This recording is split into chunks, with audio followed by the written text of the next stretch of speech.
Before there were suicide bombers, there was the suicide prophet. He was also the robbery prophet and the sex with a 9-year-old girl prophet and the torture people for money prophet. He was many things. But make no mistake, Muhammad was the prophet of suicide. Oddly enough, his followers never seemed to know this, just as they never seemed to know anything about him apart from the filtered, sanitized, and sterilized information they get from their lying scholars and apologists. Our Muslim friends are given a watered-down, whitewashed Walt Disney version of Muhammad that bears virtually no resemblance to the horrifying, perverted, and in all other ways disgusting figure we read about in Islam's most trusted sources.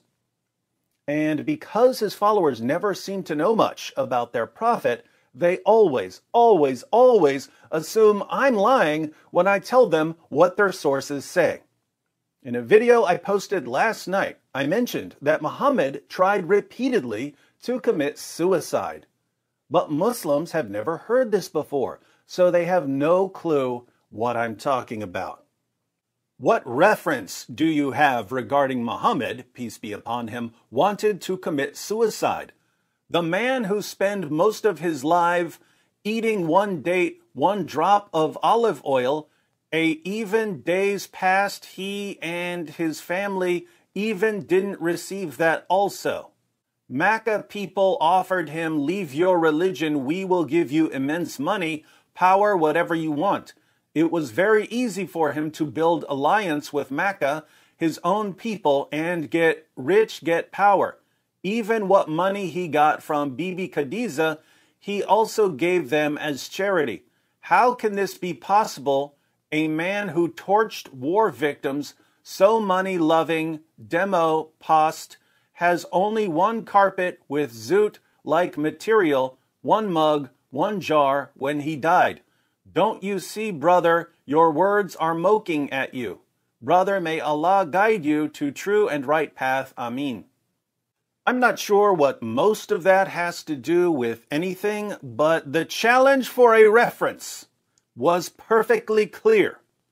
So, where do Islam's most trusted sources say that Muhammad tried to kill himself? An easier question might be, where don't Islam's most trusted sources say that Muhammad tried to kill himself? Because Muhammad's suicide attempts are all over the place. But we'll look at one example. This hadith is long, so we'll skip to the part about Muhammad repeatedly trying to kill himself. Muhammad started receiving revelations, but the revelations eventually stopped coming. When the revelations stopped, Muhammad did what any most obvious false prophet in history would do. He headed to a cliff to jump off. And we read in Sahih al-Bukhari 6982. But after a few days, Waraka died, and the divine revelation was also paused for a while, and the prophet became so sad, as we have heard, that he intended several times to throw himself from the tops of high mountains. And every time he went up to the top of a mountain in order to throw himself down, Jibreel would appear before him and say, "O Muhammad, you are indeed Allah's messenger in truth." Whereupon his heart would become quiet and he would calm down and would return home. And whenever the period of the coming of the revelation used to become long, he would do as before. But when he used to reach the top of a mountain, Jibreel would appear before him and say to him what he had said before. Notice a few things from this passage. The first time the revelations stopped, he intended several times to throw himself from the tops of high mountains. He didn't head for the mountains just once, he headed for them repeatedly.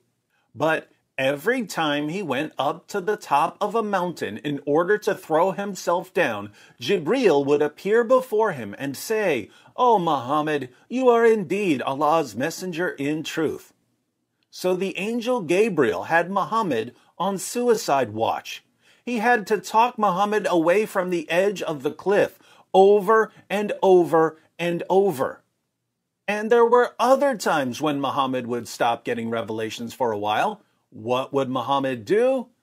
And whenever the period of the coming of the revelation used to become long, he would do as before. But when he used to reach the top of a mountain, Jibreel would appear before him and say to him what he had said before.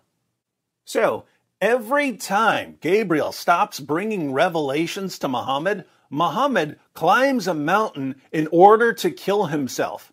And Gabriel has to rush to the mountain to calm Muhammad down. Do you know what this sounds like?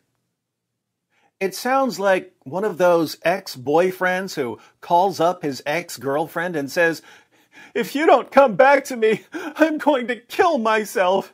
I can't live without you. You get over here right now or I'll blow my brains out. I'll do it, I swear." That's exactly what Muhammad sounds like. "Gabriel, if you keep ignoring me, I'm going to go jump off that cliff. I'll do it, I swear." How mentally stable is this man? Muslims, of all the prophets in all of history, you're going with the guy who headed to the nearest cliff whenever he didn't get his way? This is the guy you trust to tell you everything you need to know about the creator of the universe? This man belonged in a mental hospital. And there's more. Because Muhammad wasn't just suicidal when that demon masquerading as the angel Gabriel didn't call or text him for a few days. He was suicidal before he started receiving revelations, and he was suicidal when he started receiving revelations because he thought he was demon-possessed. So, before he was getting revelations, he was suicidal. When he was getting revelations, he was suicidal. When he stopped getting revelations, he was suicidal. You can say I'm making this up too, but think about it. How many times have you Muslims accused me of making stuff up, and it turned out that I was actually making stuff up? So before you accuse me of lying, how about watching my video, Muhammad, the Suicidal Messenger? More facts about your fake prophet that you will never, ever hear from your imams. But you'll hear them from me, because unlike your imams, I want you to know the truth about your fake prophet.